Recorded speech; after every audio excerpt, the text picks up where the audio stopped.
The man grabbed the axe and brutally chopped off the tree-like figure's head. Then something shocking happened. The severed head actually began to speak. It turned out that while the king was hosting a feast, the legendary Green Knight had suddenly burst into the hall. He was hideous to look at but incredibly powerful, and declared he wanted to play a game with everyone. The rules were simple. If anyone dared step forward and challenge the Green Knight and actually managed to wound him, he would give them this axe that represented honor. However, after 1 year, the Green Knight would return the favor in exactly the same way and to the same degree. Seeing that no one present dared take the challenge, the man, wanting to prove himself to the king, jumped right over the table to accept it. The Green Knight spread his arms wide and let the man attack.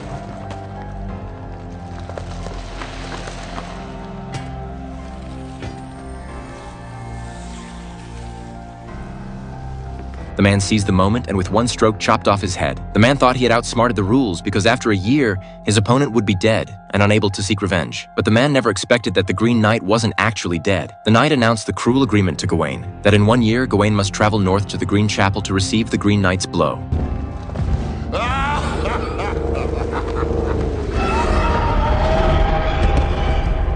A year later, the man mounted his horse and set out on his journey to keep the appointment. Traveling through dense forests and passing through war-torn ruins, he suddenly saw 7 giants, each 100 meters tall, moving slowly among the mountains. The man raised his axe and shouted, successfully getting one giant's attention. When the giant approached, the man continued shouting loudly, indicating he wanted to ride on the giant's shoulder through the valley. However, the giant couldn't understand what he was saying at all and actually reached down to grab him. At the critical moment, a little fox stepped in front of him, barking continuously, which instead aroused the giant's curiosity. Looking at this strange little creature, the giant left without looking back. They continued like this until nightfall. The little fox had disappeared somewhere, and the man finally couldn't go on. He sat on the ground, unable to get up. Then he looked up and discovered there was actually a wooden house ahead. Without a second thought, the man rushed straight into the house, found the bedroom, and collapsed into sleep. He slept until midnight when he turned over and suddenly discovered a woman standing by the bed watching him.